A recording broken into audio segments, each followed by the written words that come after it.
Hello, my viewers.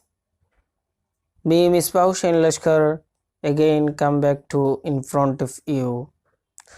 Today, I am going to discuss decentralized planning and important issues, key issues, that is public versus private sector, agriculture versus industries sector, major outcomes of plan development, growth in public sector, and land reform. Today, one by one, I will discuss. So, those who are watching my lecture, first, I am requesting to all of you, please subscribe my channel so that you will get the notification whenever I upload my videos. Decentralized planning means not centralized. That means central is not making the plan, only the central making the plan and the state should follow. It's not like that. It is not necessary that always the central make a plan and these plans should be followed by the state. The state may also develop or devised plan for the development, such as the Kerala model. The state of Kerala government, the state Kerala devised or chartered plan for the development of their own state. They also developed some plan.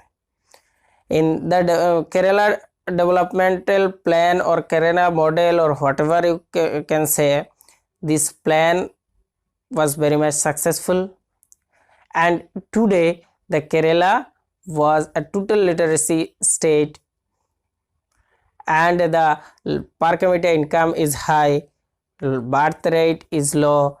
That means the life expectancy is very high, and their education, healthcare, all are very much prosperous than other state. Because of what? Because of their plan. They devise some plan vis-a-vis the central planning. They given importance on what? They given importance on education, health, land reforms, poverty alleviation, effective food distributions, and accordingly they work. They are not given only importance on industries, they are giving importance on these things also, and therefore the state become very much prosperous. So decentralized planning means what? The center should not impose, or the center should always given planning, and accordingly the state should go forward, or accordingly the any part or region should go forward. For the different region, for the different state, may devise another plan, may devise different plan for the betterment of this region or state. In this light, the Kerala government given the importance or given power or given the provision to the people of the local, people of the region or the panchayat, block or district. You have devise your plan for your own development for the small region or the area. So this is called decentralized planning. There is a 5-year plan, there is a big plan basis on the basis of all the people of India, all the region common plan, but for the different region, the different government, different governmental agencies, wings may develop some planning for their own development. It's called decentralized planning. There are some key issues in the strategy of development, and these issues mainly are agriculture versus industry. Agriculture versus industry. There was a debate. Industry and agriculture. What is important? Agricultural development is important or industrial development is important? There are various scholars given industrial development is important, and others opposite scholars they are wanting that rural development is important for India. Agricultural development is important for India. There was a big debate whether more important given to the agriculture or to the industrial development. There was big debate whether more importance should be given to industries or agriculture. Many thought that the second plan lacked an agrarian strategy for development, and the emphasis on industries caused agriculture and rural India to suffer. K.C. Kumarappa, an economist, proposed an alternative blueprint that put greater emphasis on rural industries, rural industrialization. Someone is saying that for the cost of rural farmer and rural people, increasing prosperity in urban and industrial development. That means for the cost of agriculture, for the cost of rural people, the urban people become prosperous. They become rich, they become prosperous, they become happy, they become developed. So some scholars argue that their opinion, that their views, that on the cost of agricultural or rural people, the development is increasing in the urban areas and they become prosperous. Our former Congress member Chaudhry Charan Singh says that in this way. Later he formed Bharatiya Lok Dal. And another economist, J.C. Kumarappa, she given an alternative plan. He given an alternative plan, that is rural industrialization. Industrial development he support, but this industrialization set up in rural areas. So industry versus agriculture, this is the things.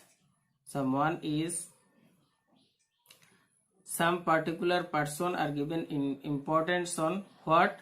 Industrial development, and some are opposing industrial development because of saying that India is a rural population are big in India. So in India, if you want to develop or prosperous the India, first we have to give an importance on rural development or agricultural development, because 70% of the people are depends on agriculture. So if we are given importance on industries, it is we are giving importance only 30% population, rest are behind development. So it is the things, it is the important issues, agriculture versus industries. Now public versus private sector. India planners are adopted a mixed economy, that is neither public sector nor private sector. Public sector means what, or public economy is what?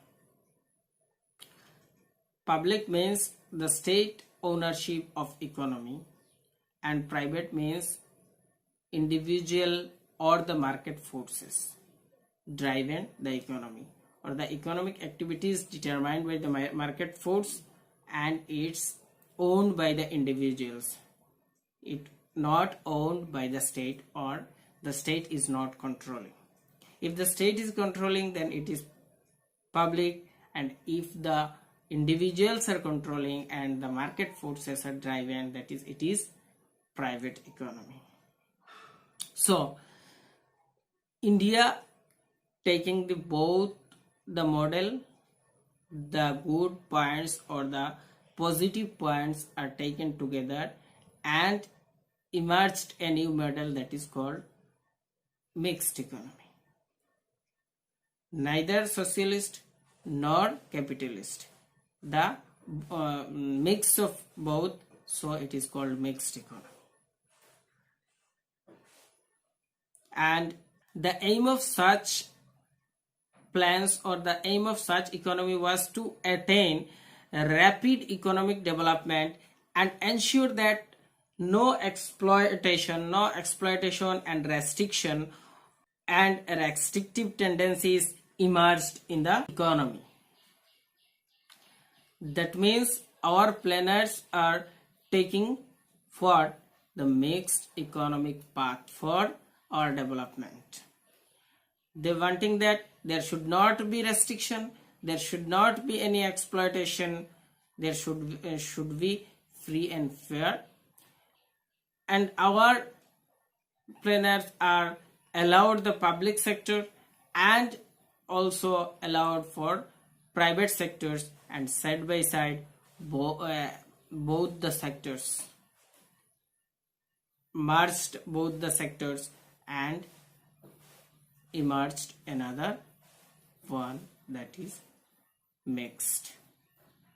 Because of what? Here we have to understand India when became independence, Indian and the economic industries or Indian the capitalists are not so strong. They are not able to produce that much of goods or that much of things to compete or to deliver the people or compete the other world's capitalist people. They are very much rich and capital, they have enough capital. Technologically they were advanced, but Indian were not technologically advanced, and resources are not available, machines are not available, and also the capital is not large in their hands, so it is impossible to compete the outsiders.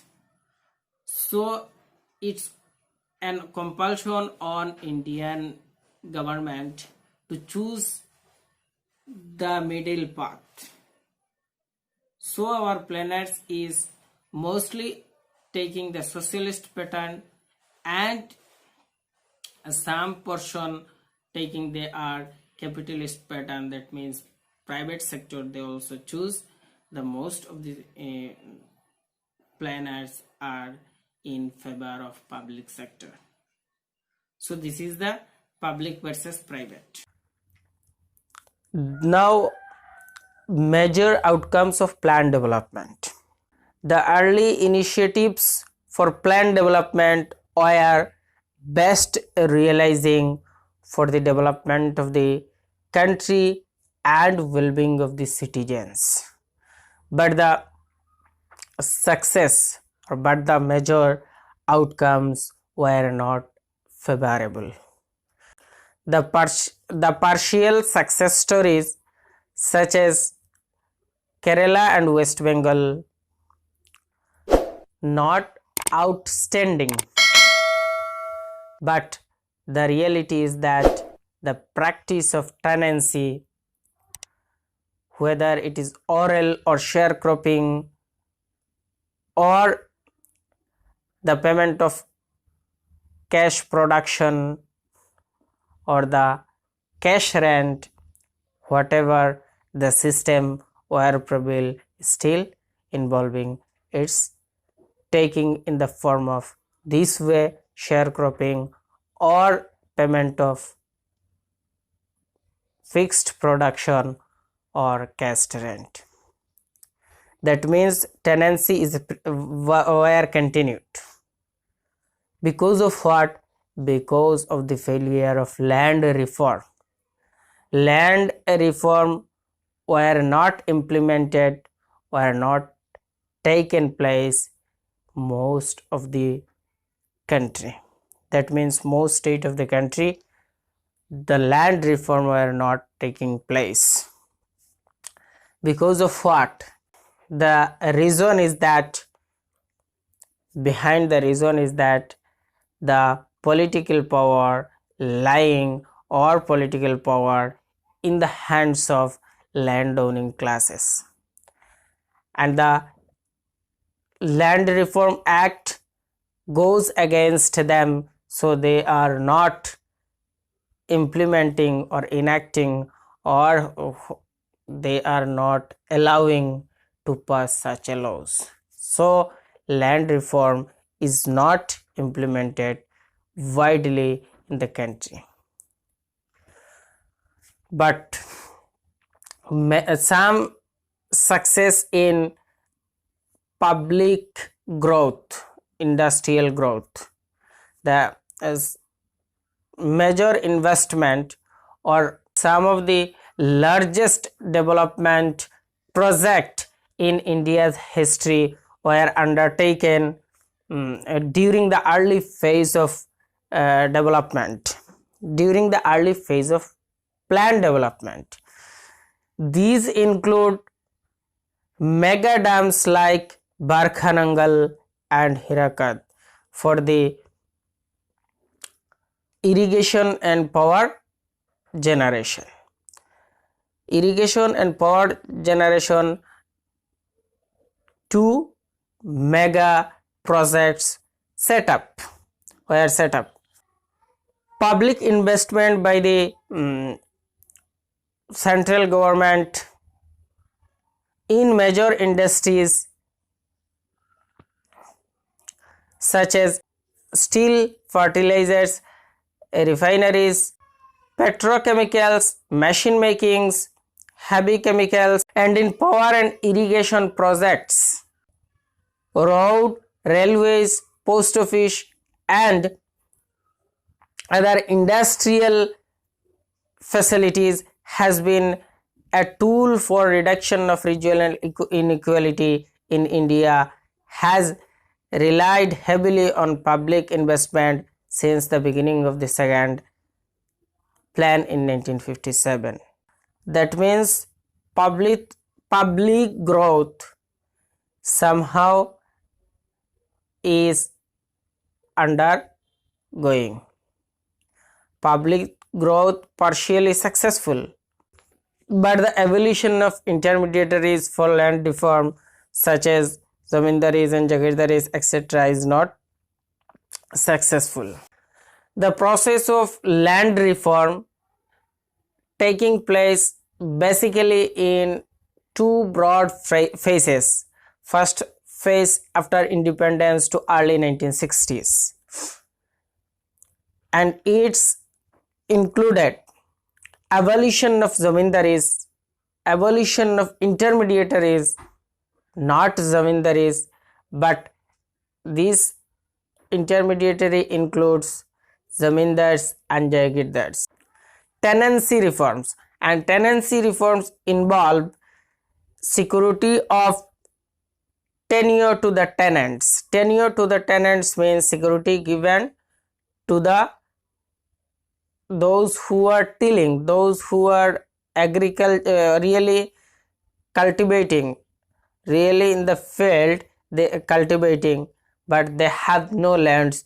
They are taking lands from landlords, land owning class, and they are tilling, and half of the productions, paddy or whatever they produce, half of them they have to give to the landowners, or they have to give rent. They have no ownership rights of the land, but they are the real farmers. So rights given to the tenants. Decrease in rents. Rent should be decreased for them, for the tenants, and conferment of ownership rights to the tenants. So what security providing for the real farmers, those who have no lands, and those who have enough lands, that means those who are jamindars, those who are landlords, those who are the land owning class, large number of large area of lands, those who are winning, to them given sufficient lands, those who are really needed for land for agricultural purpose or their are house purpose. So land reform is taking place in a true broad phases. First phase is taking in this, that means abolition of mediatories, zamindaris and jagirdaris should be abolished, and rights given to the tenants to the tenures. Selling on size of land holdings, cooperation and community development programs. These are the first phase in the land reforms. First place, these four things were taking place. The second phase was beginning in the beginning of the 60s or the mid of 60s, and it was so the technological revolution, that is green revolution started. Green revolution started means technological reforms came into existence in this phase. In these reforms also given greater security of the tenants, those who are working in the someone else land for against eviction of them, and this provision was rarely implemented. Their works for several years or decades from someone else's land, and suddenly they are evicted, they are taken out from this land. Against them laws are passed and given security of them, but such laws are not implemented or not translated into act or whatever, or enacted into the into reality, because the political power lies or political power have in the landowning classes or landlords. So it is not also successful. Land reforms also not successful in these two phases, first phase and second phase also. The problem is the same. Those who are the rulers, they are the owners of the lands, and these acts goes against them, so they were not implemented. Even when the upper limit of landowning is given, people are managed the lands by foxy names. They are given to someone else, their relatives name, given some lands. They are given some lands to temples, masjid, mosque, and manage the lands, but not given away the lands to the tenants. So we may say that the plan development is not so successful. It is best realizing goals for development of the country, but it was not so successful.